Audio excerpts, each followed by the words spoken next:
Hello friends, good evening. चलिए आज छत्तीसगढ़ के भूगोल का अगला टॉपिक पर बात करते हैं। टॉपिक क्या है? टॉपिक है राष्ट्रीय उद्यान एवं अभ्यारण्य। ये आपका पेपर 6 पार्ट 3 क्या है? छत्तीसगढ़ का सामाजिक परिदृश्य। पेपर 5 इसका भी पार्ट 3, जिसमें क्या है? छत्तीसगढ़ का भूगोल। ये दोनों के लिए महत्वपूर्ण है। यह तो हुआ मेंस की बात। अगला देखेंगे तो ये वनडे एग्जाम के लिए भी महत्वपूर्ण है। तो वीडियो को अंत तक देखिए ताकि समझने में आसानी हो। यदि आप हमारे चैनल में नए हैं तो चैनल को सब्सक्राइब कर लीजिए ताकि समय पे आपको पूरी जानकारी मिल जाए। आज हम बात करेंगे राष्ट्रीय उद्यान पे। कल की कक्षा में हम अभ्यारण्य के बारे में देखेंगे। तो समझ लीजिए पहले उद्देश्य क्या होता है किसी भी जगह का राष्ट्रीय उद्यान बनाने या अभ्यारण्य घोषित करने का। उद्देश्य में देखेंगे वन्य जीवों को संरक्षण एवं संवर्धन प्रदान करने के लिए निर्माण किया जाता है। किस लिए किया जाता है? पहला, संरक्षण देने के लिए, कोई भी वन्य जीव है उसको। दूसरा, संवर्धन प्रदान करने के लिए। इन दोनों के लिए संरक्षण और संवर्धन, राष्ट्रीय उद्यान एवं अभ्यारण्य, इसका निर्माण किया जाता है। चलिए आप लोग भी साथ ही साथ लिखते जाइए, आपका भी नोट्स तैयार हो जाएगा। देख रहे होंगे छत्तीसगढ़ का भूगोल लगातार कक्षाएं हो रही है, इसका आपको पीडीएफ प्रोवाइड नहीं किया जाएगा। तो लिख लीजिए पहले, इस तरह से लिखिए, वन्य जीव संरक्षण क्षेत्रफल। पहले क्षेत्रफल देख लेते हैं, उसके बारे में बात करेंगे राष्ट्रीय उद्यान एवं अभ्यारण्य के बारे में। लिख लीजिए, एग्जाम के दृष्टिकोण से महत्वपूर्ण है। लिखिए वन्य जीव संरक्षण क्षेत्रफल। देखते हैं कि इसका क्षेत्रफल कितना है। लिख लीजिए पहले, क्षेत्रफल है 6472 वर्ग किलोमीटर। कितना है? 6472 वर्ग किलोमीटर। लिख लिए वहां तक। जो आप 6472 वर्ग किलोमीटर लिखे हैं,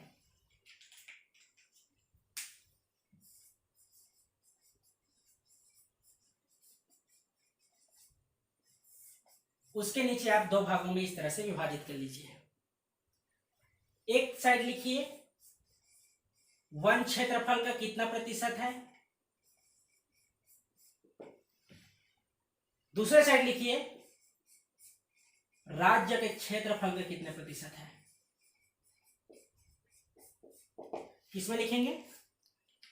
जो वन्य जीव संरक्षण क्षेत्रफल है 6472 वर्ग किलोमीटर, एक साइड लिखिए वन क्षेत्रफल का कितना प्रतिशत है, दूसरे साइड लिखिए राज्य के जो कुल क्षेत्रफल है उसका कितना प्रतिशत है।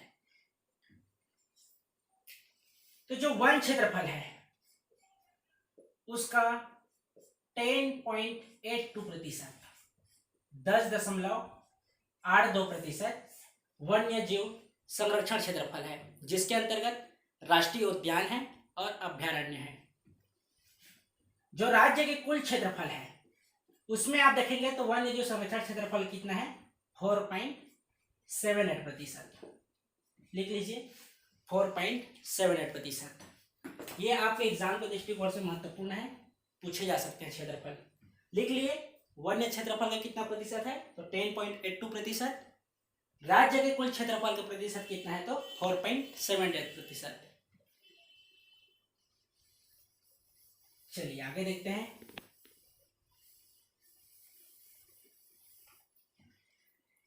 उसको पुनः दो भागों में विभाजित कर दीजिए। एक साइड लिखिए राष्ट्रीय उद्यान क्षेत्रफल और दूसरे साइड लिखिए अभ्यारण्य क्षेत्रफल। जो टोटल क्षेत्रफल है 6472 वर्ग किलोमीटर, उसमें देख लेते हैं कि राष्ट्रीय उद्यान कितना है और अभ्यारण्य कितना है। लिखिए एक साइड राष्ट्रीय उद्यान क्षेत्रफल कितना है, तो 2899 वर्ग किलोमीटर, अर्थात 2900 लगभग हो गया। राष्ट्रीय उद्यान क्षेत्रफल कितना है, 2899 वर्ग किलोमीटर। अभ्यारण्य क्षेत्रफल में लिख लीजिए 3574 वर्ग किलोमीटर।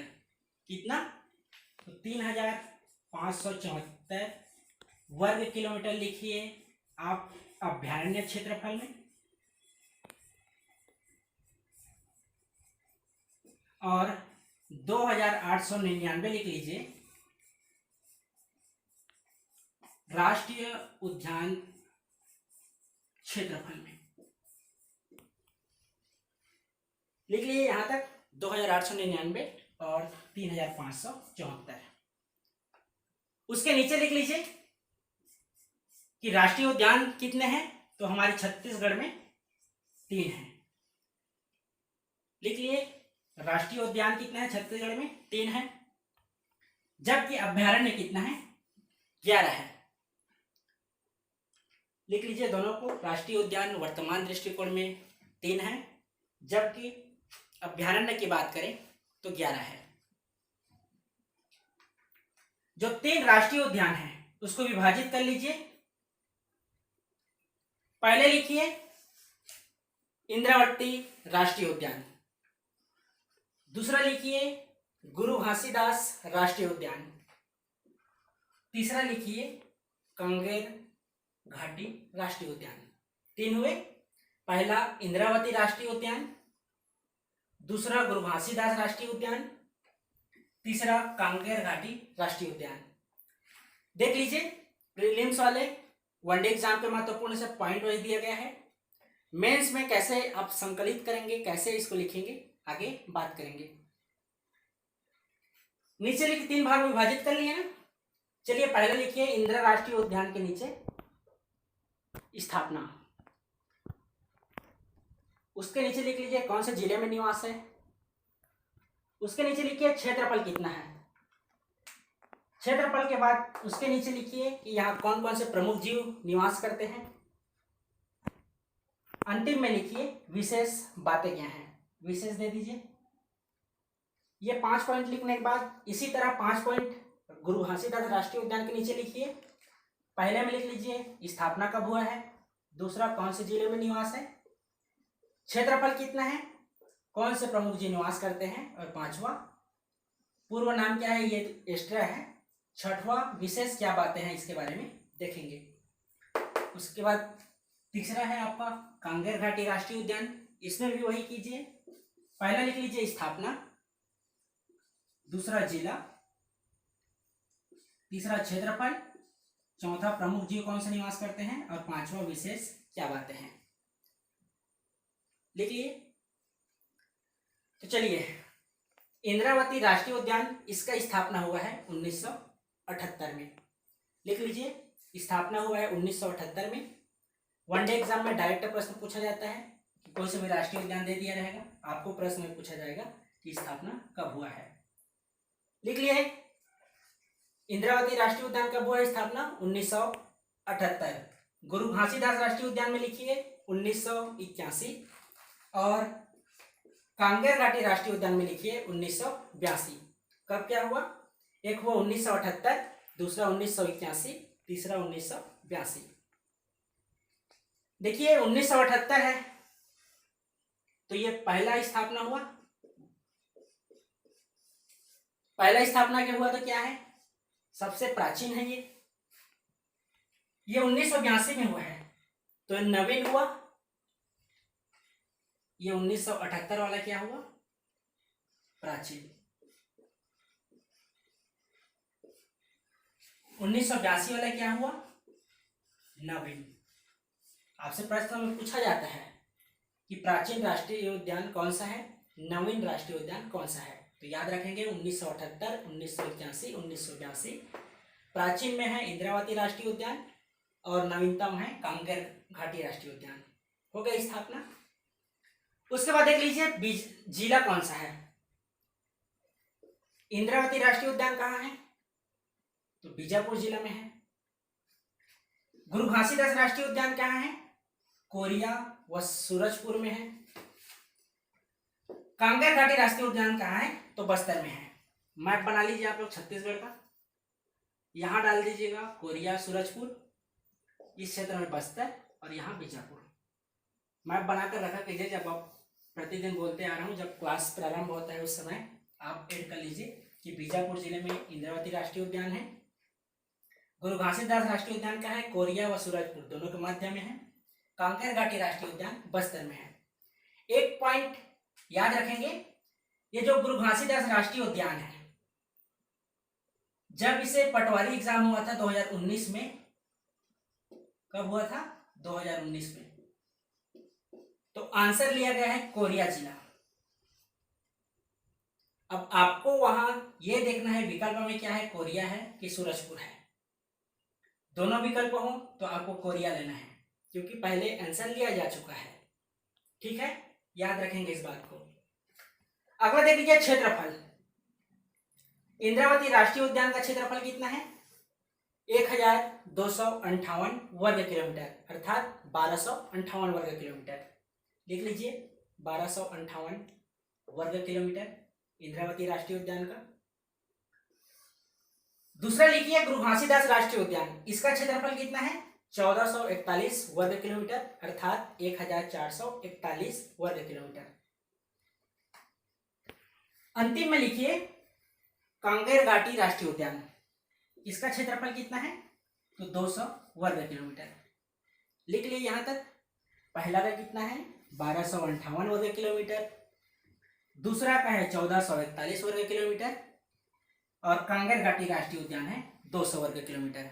तो आप खुद समझ सकते हैं क्षेत्रफल की दृष्टिकोण से सबसे छोटा राष्ट्रीय उद्यान है कांगेर घाटी राष्ट्रीय उद्यान। 1441 है तो यह सबसे बड़ा है। किसके आधार पर? तो क्षेत्रफल की दृष्टिकोण से। आपको सभी में कुछ नया नया तथ्य मिल रहे हैं, उसको शामिल करते जाइएगा, नोट करते जाइएगा। इसमें देख लिया कि नवीन भी है और छोटा भी है। कौन सा? कांकेर घाटी राष्ट्रीय उद्यान। गुरु घासीदास राष्ट्रीय उद्यान क्या है? सबसे बड़ा है। जबकि सबसे प्राचीन कौन सा है? तो इंद्रावती राष्ट्रीय उद्यान। यह हुआ आपका क्षेत्रफल, जिला और स्थापना के बारे में। उसके नीचे लिखिए कि कौन से प्रमुख जीव निवास करते हैं। प्रमुख जीव में देख लीजिए इंद्रावती जो राष्ट्रीय उद्यान है वहां टाइगर अर्थात बाघ पाए जाते हैं, यहाँ संरक्षित हैं, जहां उनका संवर्धन हो रहा है। अगला लिखिए गुरु घासीदास राष्ट्रीय उद्यान में कौन से प्रमुख जीव निवासरत हैं। पहला तो नीलगिरी, नीलगाय, दूसरा बाघ, तीसरा तेंदुआ। इसके अलावा भी और हैं, लेकिन प्रमुख लिख लीजिए नीलगाय, बाघ और तेंदुआ। इंद्रावती राष्ट्रीय उद्यान में लिखिए टाइगर, गुरु घासीदास राष्ट्रीय उद्यान में लिखिए नीलगाय, बाघ और तेंदुआ। कांगेर घाटी राष्ट्रीय उद्यान में लिखिए पहाड़ी मैना और उड़न गिलहरी। कौन कौन सा? एक पहाड़ी मैना, दूसरा उड़न गिलहरी। हो गया यहां तक प्रमुख जीव कौन से निवास करते हैं, चौथा पॉइंट तक हो गया। पांचवा देख लीजिए विशेष बातें क्या हैं। यही है जो एग्जाम में पूछे जाते हैं। तो इंद्रावती राष्ट्रीय उद्यान के नीचे लिखिए प्रमुख विशेष बातें क्या हैं। देख लीजिए पहला क्या है, राज्य का एकमात्र राष्ट्रीय उद्यान जिसे प्रोजेक्ट टाइगर 1983 में घोषित किया गया है। 1983 में, नोट कीजिए 1983 में प्रोजेक्ट टाइगर रिजर्व इंद्रावती राष्ट्रीय उद्यान को घोषित किया गया है। प्रदेश सरकार ने 2009 में यहां टाइगर रिजर्व लागू किया है। पहला क्या है, प्रोजेक्ट टाइगर है, दूसरा क्या है, टाइगर रिजर्व है। ठीक, लिख लिए यहां तक 1983 2009। उसके नीचे एक और देख लीजिए, तीसरा क्या है, इस राष्ट्रीय उद्यान के मध्य से इंद्रावती नदी प्रवाहित होती है, इसीलिए इसका नाम इंद्रावती राष्ट्रीय उद्यान है। कौन सा नदी प्रवाहित होती है? इंद्रावती राष्ट्रीय उद्यान। चौथा इसी विशेष में लिख लीजिए सबसे प्राचीन राष्ट्रीय उद्यान कौन सा है, तो इंद्रावती राष्ट्रीय उद्यान। तो यह हुआ आपका इंद्रावती राष्ट्रीय उद्यान के बारे में पूरा देख लिए। तो जब आप मेंस आंसर राइटिंग करेंगे तो वहाँ लिखेंगे कि इंद्रावती राष्ट्रीय उद्यान का स्थापना 1978 में हुआ है, जो बीजापुर जिले के अंतर्गत 1258 क्षेत्रफल घेरे हुए हैं।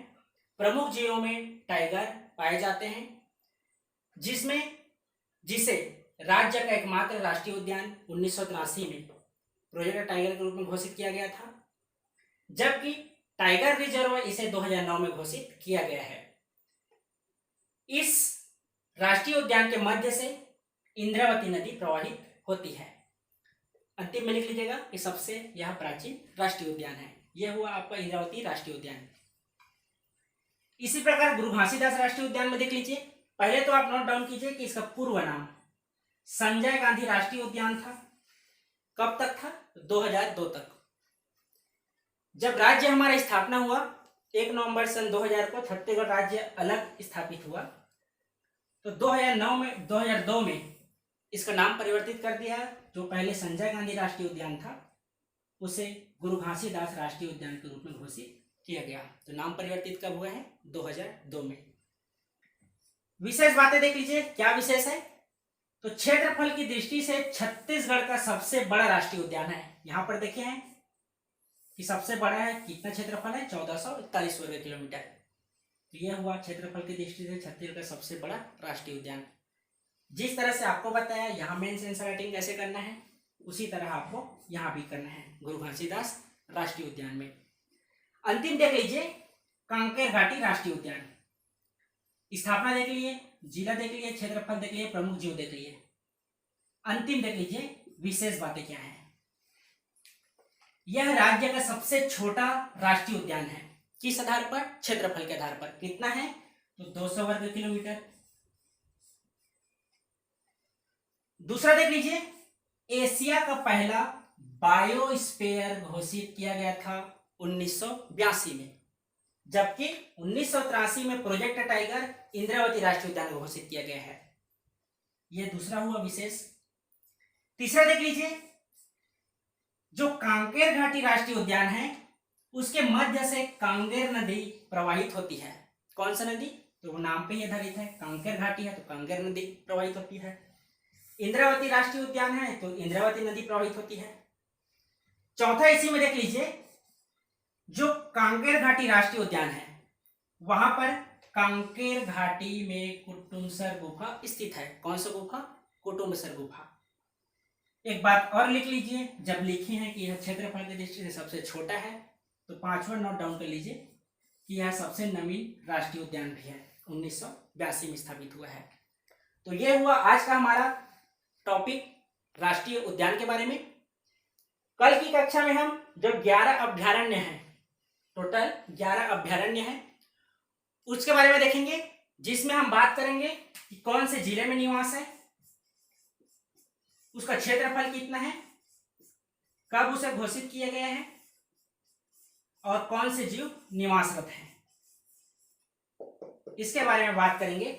जो 11 अभ्यारण्य हमारे छत्तीसगढ़ में सीजीपीएससी प्रीलिम्स 2019 में पूछा गया था कि गोमार्डा जो अभ्यारण्य है कौन से जिले में स्थित है, तो रायगढ़ जिला उसका आंसर था। इसी तरह से राष्ट्रीय उद्यान से भी प्रश्न आते हैं और अभ्यारण्य से भी प्रश्न आते हैं। तो आप साथ ही साथ नोट्स बनाए होंगे, उम्मीद है। तो वीडियो को लाइक कीजिए, कमेंट कीजिए और यदि आप हमारे चैनल में नए हैं तो चैनल को सब्सक्राइब कर लीजिए। धन्यवाद।